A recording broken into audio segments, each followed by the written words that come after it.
very pleased to welcome you here this evening to be joined by our guests from Canada and the Global Centre for Pluralism.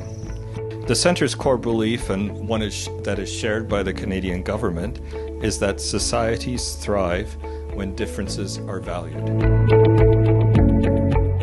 Of nearly 500 nominations across 70 countries, Namati Kenya was selected as a winner for our 2021 Global Pluralism Award for their commitment to promoting inclusive citizenship and legal empowerment for marginalized communities and vulnerable groups.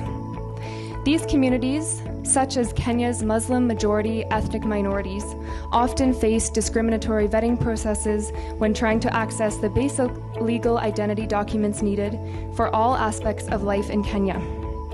Over the last 2 years now, I've had the opportunity to become very familiar with Namati Kenya's work.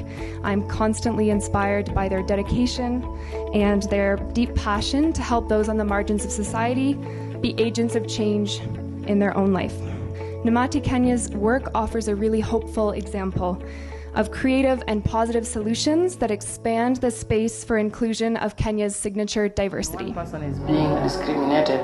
One day you might be that person. We work with communities that have for ages been marginalized, that have not felt as Kenyan citizens, that feel like they are second-class citizens. Access to documentation is key in Kenya. You will only enjoy basic rights if you have an access to documentation. And since you do not, then where do you fall? It's hard to see what you've done for 10 years in front of you. So I'm a bit emotional. I've watched this video like 10 times, but today is different. We teach the paralegals about the law, use the law together, see where is the problem with the law. Is it the practice? Is it the law? And then if the law has a problem, we share with the community how to shape the law. For context sake, vetting is basically a procedure whereby you appear in front of a security committee and prove who you are. In this office, Nubian community are being helped to maneuver through the systems to get their identity documents. I remember when I was applying, it was really hectic for me. I had to wait for more than 7 months to get my ID. But when NRF started with the help of Namati Kenya and other partners, we started to make empowerment through our community, because what we understood is that government officers take advantage of the community because they don't know what is expected of them and what are the requirements by law. When will the vetting end for a certain generation? For example, my mom has been vetted. I am vetted. Will my child be vetted? Will their children be vetted also?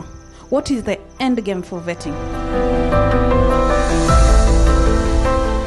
Reaching 18 years, you get your ID, them they don't get.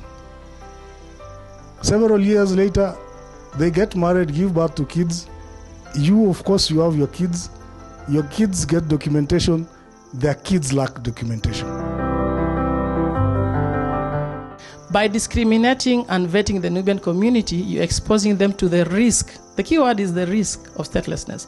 It didn't say that we are stateless. It said we are bona fide Kenyans, but by the fact that you are discriminating us, you are risking the entire community to be stateless. By the fact that you're denying a parent a document, the child could be stateless. The second decision said that by writing on a birth certificate that this is not proof of nationality, you deny all Kenyan children citizenship by birth. It's about time we have that conversation. And Namati, we're just trying to create the platform. We are trying to end marginalization and discrimination. And we've begun a movement, My ID, My Right. No matter what tribe you are.